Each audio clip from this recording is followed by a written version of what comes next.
नमस्कार दोस्तों, स्वागत है आप सभी का हमारे चैनल सुविद्या में। आज की क्लास में हम बात करेंगे रीट का एक महत्वपूर्ण टॉपिक जो कि है वंशानुक्रम एवं वातावरण। तो देखिए, पिछली क्लास में हमने बात की थी कि बच्चे के विकास में दो कारक बहुत ही महत्वपूर्ण होते हैं।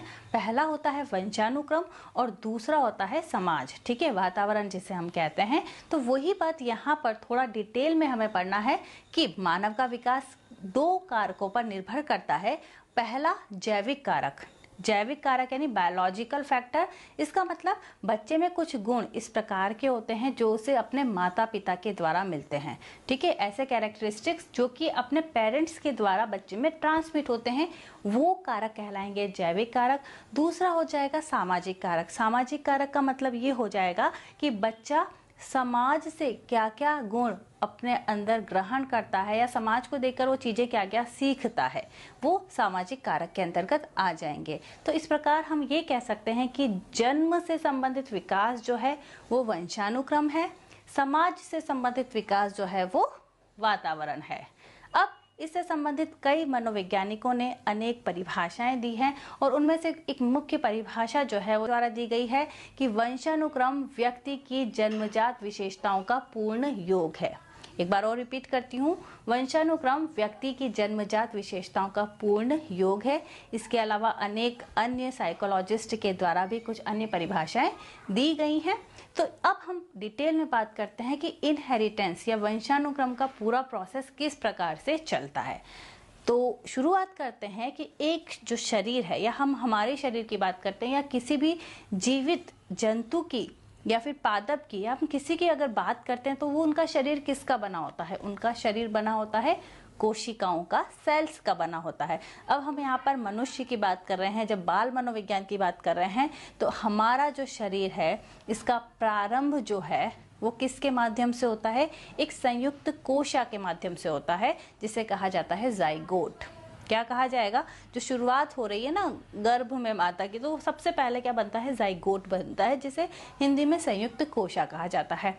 अब ये जो जाइगोट है ये दो जर्म सेल से मिलकर बनता है।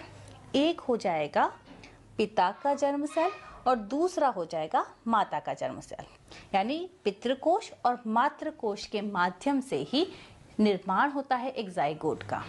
अब अगर हम बात करते हैं मनुष्य के, तो मनुष्य की जो कोशिकाएं होती हैं, सेल्स जो होती हैं, सेल्स में क्रोमोसोम्स पाए जाते हैं, गुणसूत्र पाए जाते हैं। और अगर ह्यूमन बींग्स की बात करें तो हमारे शरीर में 46 गुणसूत्र होते हैं, या फिर जोड़े में पेयर्स में बात करते हैं तो 23 पेयर्स गुणसूत्र जो है मनुष्य में पाए जाते हैं। अब 23 जोड़े गुणसूत्र में अब ये बात करें कि भाई मेल्स और फीमेल्स में क्या डिफरेंस है गुणसूत्र के संदर्भ में, तो देखिए 22 जोड़े जो होते हैं गुणसूत्रों के वो समान होते हैं और इन्हें आत्म गुणसूत्र कहा जाता है, क्योंकि ये एकदम एग्जैक्ट होते हैं, चाहे वो मेल हो चाहे वो फीमेल हो, दोनों में समान होंगे, जिन्हें ऑटोसोम्स कहा जाता है। लेकिन जो 23वां जोड़ा होता है वो फीमेल में XX होगा और मेल्स में, नर में वो होगा XY। अगर स्ट्रक्चर की बात करते हैं तो X क्रोमोसोम जो होता है, X गुणसूत्र जो होता है वो लंबा होता है, जबकि Y गुणसूत्र गोल होता है।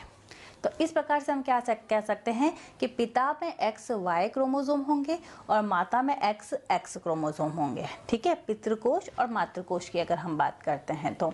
अब एक जाइगोट जब बनता है तो उसमें 23 मातृकोश से और 23 पितृकोश से गुणसूत्र आते हैं जाइगोट में। इस प्रकार टोटल 46 गुणसूत्र या 23 जोड़े गुणसूत्र का निर्माण होता है और उन्हीं में जो पेरेंट्स की या फिर उनके भी पूर्वजों की जो कैरेक्टरिस्टिक्स होती हैं वो निहित होती हैं, वो ट्रांसमिट हो जाती हैं, स्थानांतरित हो जाती हैं अगली जनरेशन में।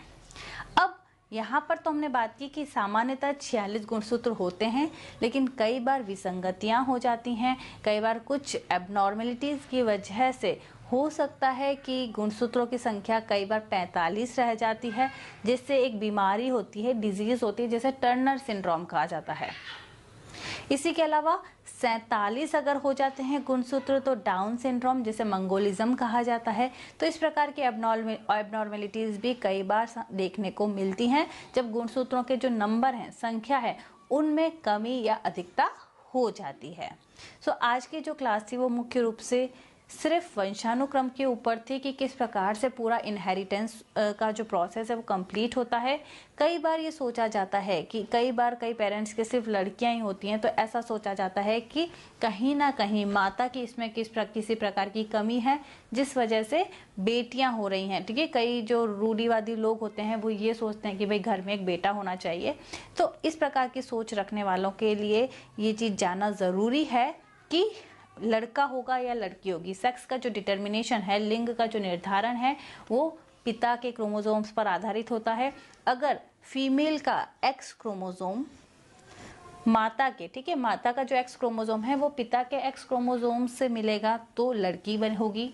अगर माता का एक्स क्रोमोसोम पिता के वाई क्रोमोसोम से मिलता है तो उस कंडीशन में लड़का उत्पन्न होगा। तो ये कुछ चीज़ें हैं जो कि कंप्लीट इनहेरिटेंस के प्रोसेस को बताती हैं।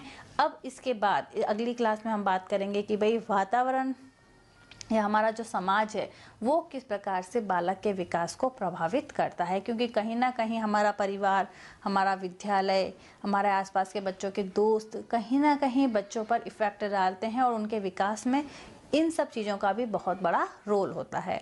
सो बहुत बहुत धन्यवाद, नमस्कार, थैंक यू सो